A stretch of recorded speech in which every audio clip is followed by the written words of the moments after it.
Well, so I'm gonna start. What if Piccolo had a son? Part 1. So how would it start out is was about during the 5-year time gap. So Piccolo was thinking of another people other than himself to kill Goku in case if he dies in the future somehow. So he did what his father did. He tried to spit out an egg, and it did work indeed, but it did hurt a little. So I would name this Namekin about Kyo. Yes, Kyo. Well, after a few days, Piccolo trained with Kyo, just with like sparring because they're not serious yet. And plus he is about a few days old. At the end of the time skip, Piccolo got immense power, but not by a lot. So here's the power levels. Piccolo is at 1,200 with weighted close to 1,450.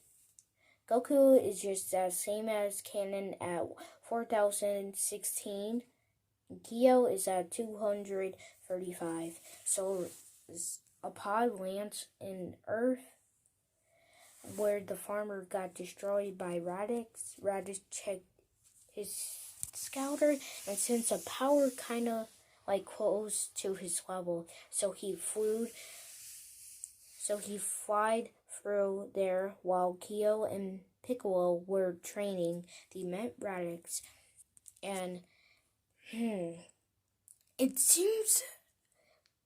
turns out to be some Namekin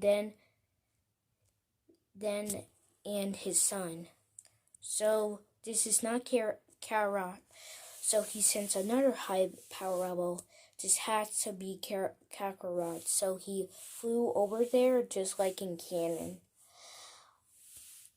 With Piccolo teaming up with Goku, but the change is that Piccolo is a lot stronger than in the canon timeline. So when they fight, Raditz is more than enough. Raditz gets pushed by the two until he uses the Ozaru power. He turns big in size, about 10-fold of his power, which even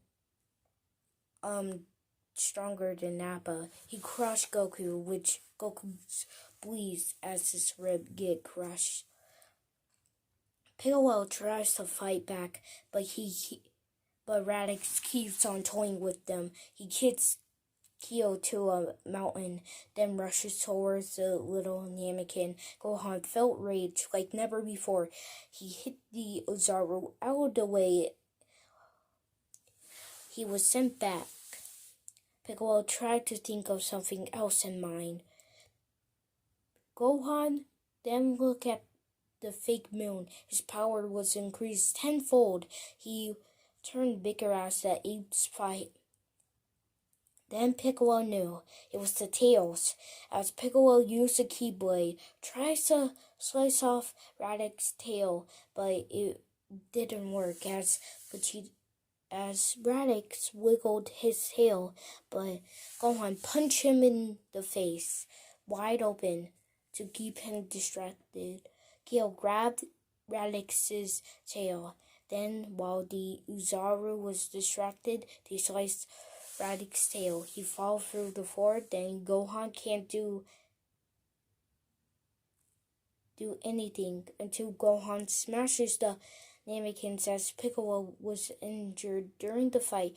He was still able to keep up. The fight was intense until they cut his tail. Since Gohan was weaker and had no tail training, it's much easier. As Roshi, Krillin, and the others looked at Goku and Raditz. As Goku died from blood loss, Raditz was tired until he tried to get away. As he flew away, he said, "Two Saiyans like me that are way stronger than me will come to this planet in about 1 year's time. As Piccolo took Gohan to the wilderness for about 6 months to fend for himself, but Kyo decides to fight him during the first day of his training. While Kyo dashes straight at the child, Gohan got even scared, even though he was older. Kyo fights him, which he was badly beaten until Gohan rages, defeating Kyo with a barrage of attacks. Piccolo says the boys to stop. A lot of stuff still goes in Canada except for that Zaru thing, since his tail was off. A few months would pass at the end of the wilderness training would pass then.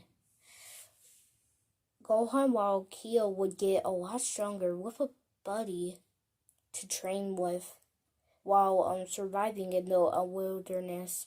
Then Raditz would fight down in the wilderness. He was not here to hurt them, nevertheless train with them.